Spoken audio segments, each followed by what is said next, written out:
Hello everyone, thanks for tuning in today's third video, doing JMA Friday for today's third video. So as was on Friday, we've got your month ahead look ahead. We're going to go 4 weeks ahead with the Japanese and CFS V2 models, see what they're showing, taking us into the early part of July. We've already released the ECMWF extended forecast, that goes 6 weeks ahead, and also the 7 AM upload. So we've had a busy day at GavsWeatherVids so far today. Got a 10 to 14 day with all of the regular features coming up for you this afternoon. It can be live streaming. Can you believe that? From 10 o'clock or after 10 o'clock tonight. So the Friday night live streams are returning tonight. I shall see you then for a bit of a laugh. But JMA Friday next or now.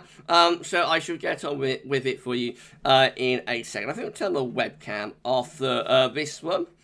Okay, so let's have a look at the week 1 500 millibar height anomaly from the JMA from the North Pole view down. So, of course, we've got the North Pole of the Arctic somewhere around there, and we've got the wider Arctic Circle around here, and mid-latitudes are around there. Remember, blue is extrapolating to below average heights, which is low pressure, yellow, orange, and red. Extrapolate to above average heights, which is high pressure. These are broken down into weekly periods, and the first weekly period will take us from the 4th through to the 11th of June. So look at this. The coming week, we'll have high pressure dominating across northern and western parts of Europe. Low pressure with the rain-bearing systems, of course, kept well away from us in the middle of the North Atlantic. So it does look as though the next week is going to be dominated by high pressure. Should be loads of dry, fine and warm weather with that next week. Week 2 takes us from the 11th through to the 18th of June. No real changes. Really above average heights, high pressure continue to be sitting over the top of the country. Got low pressure out in the Atlantic and low pressure extending through northern and eastern parts of Europe. The jet stream and wind flow going to be doing something a little bit like that. So we're placed under an area of high pressure, so that should keep the mostly dry, fine and warm weather going. The only difference is that slight difference is that we might be trying to pull in something a little bit cooler around the eastern side of the ridge. But, you know, basically we're high and dry there again through the middle part of June. Should keep the dry and quite warm weather going, I would have thought. Weeks 3 and 4 takes us from the 18th of June through to the 2nd of July. A little bit of a change with this one. So we start to get high pressure or higher pressure appearing to our north. And we get lower pressure, like sitting to our east. It's rather strange and sort of bizarre setup. But the upshot is probably that we're beginning to turn a little bit cooler and a little bit more showery there, I would have thought. I wouldn't go overboard with saying that it's particularly unsettled. But definitely, it looks like high pressure going north, which probably sends the jet stream south. With that low pressure trough sitting just to our east, we're probably turning a little bit more showery at very least, maybe even unsettled, but certainly showery, I think, and cooler into the final week to 10 days or so of June. Remember, this is a 2-weekly anomaly, so it might be a bit transitional. You might still get a reasonable amount of dry and warm weather in week 3, and then you're into something cooler and more unsettled for week 4. Something like that could be going on. But overall, a bit of a change there later on in June. Let's have a look at the tropical mid-latitude view. So we can't see the Arctic, the North Pole, Greenland, all those areas are off the chart up here. But have a look at that view down so we know what's going on, of course.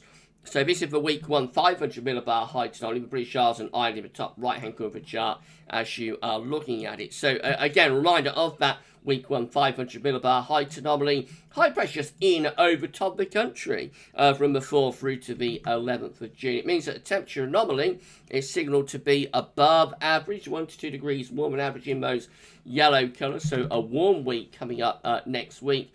And the precipitation anomaly, hardly a surprise, high pressure routed over top of the country, is dry than average as well. So warm and dry to start us off for week 1. Week 2 is going to be the 11th through to the 18th of June, still with that area of above average height centred over the top of the country, still keeping the mostly dry and fine weather going. Not quite as warm in week 2.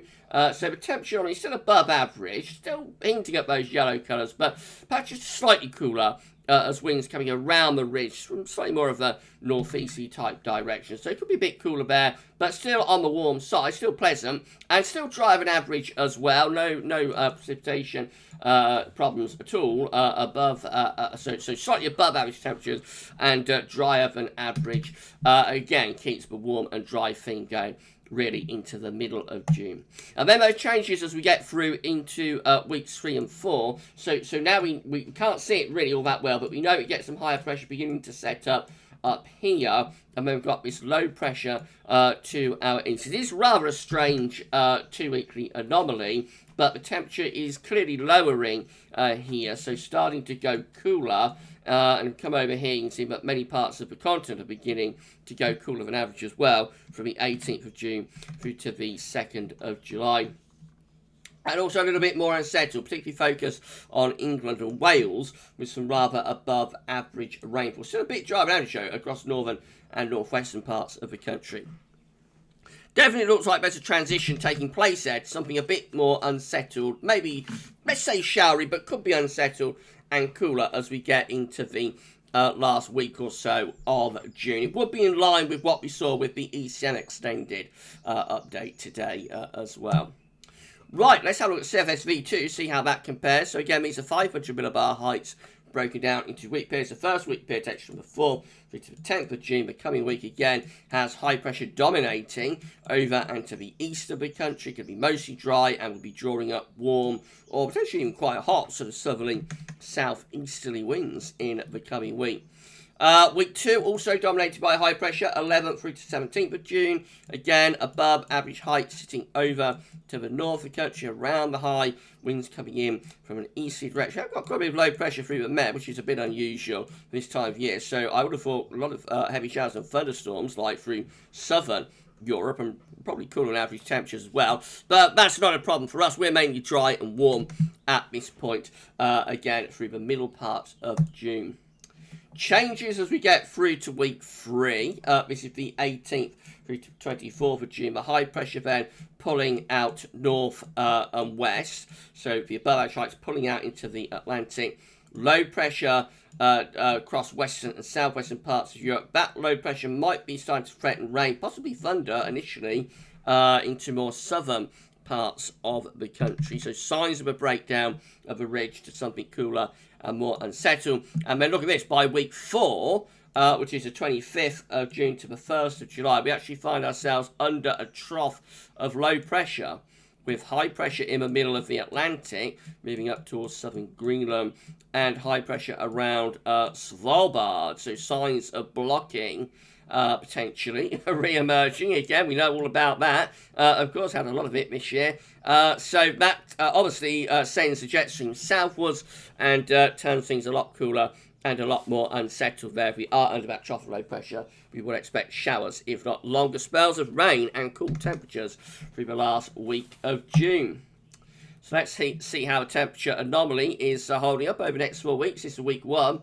Temperature anomaly from the 4th to the 10th of June. If you enjoy JMA Friday, by the way, please can you smash the like button, make sure you subscribe to the channel. Thank you so much, everybody, for doing that. Drop a comment, let us know what you think. So this is the week 1 temperature anomaly, warmer than average, a very warm week coming up on the temperature scale. We're around 1 degree above average. Many parts of Europe looking even hotter, though, like 1 to 2 degrees above average across much of Europe. So it is a very warm week that we've got ahead in the weekend. And this warmth carries on into week 2 as well. This is the 11th to the 17th of June. Going to be a very significantly warmer than average first half of June, if this is right.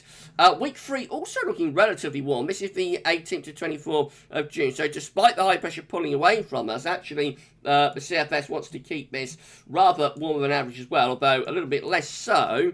But, you know, still above average temperatures even then. By the time we get through to week 4, we're under that trough of low pressure, of course, now, 25th of June to the 1st of July. Clearly we are turning cooler with the temperatures actually going a little bit below average. And then finally, precipitation-wise, we look like this with CFS. So week 1, 4th to the 10th of June is drier than average through much of the country and Ireland as well. Week 2 is also drier than average from the 11th to the 17th of June. That one is a very dry week 2. Beginning to break down the dry signal for week 3. This is the 18th, 24th of June. Basically, we're average or have no signal, but you'll notice it is a little bit wetter both to our east and also to our south. I think this is a transitional week. 18th, 24th of June, I think it's transitioning possibly from a drier, warmer weather of weeks 1 and 2 to something cooler and more unsettled. Not an immediate process, though. No particular signal for week 4, which is 25th of June to 1st of July, but obviously we're under like a stationary trough of low pressure. It's bound to be unsettled, so I would expect that to be a wetter than average week if a model is right with its prediction of low pressure sitting over the top of the country. There will be a lot of energy. It is sort of midsummer by that point, so there's going to be a lot of energy available for that trough of low pressure to produce rain. And so I would expect that's quite a wet end to an otherwise pretty dry and warm June. But of course, it's 4 weeks away, so it's not really worth being overly concerned about it. But it is sort of in line with like the other extended outputs. So the JMA is also doing something similar. And we've seen, you know, in today's second video of the ECMWF extended, well, that was to turn things a little bit more showery, let's say. No more than that, probably. But it does turn things a little bit more showery, I think, towards the end of June and into early July before bringing the high pressure back again later in July. So I think we've probably got good agreement, you know, across these 3 extended models that we've looked at today for the first half of June to be very dry and warm. We're already in the midst of that. That's going to carry on for the next week, 10 days, possibly a couple of weeks.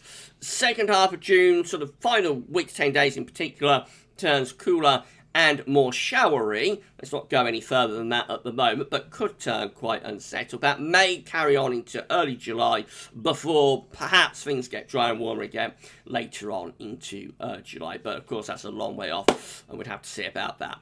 Right, so that's it for JMA Friday. Remember, just a snapshot again of what Molly is showing. Any forecast beyond 5-7 days comes with big health warnings and fraught with danger. So don't take it too seriously.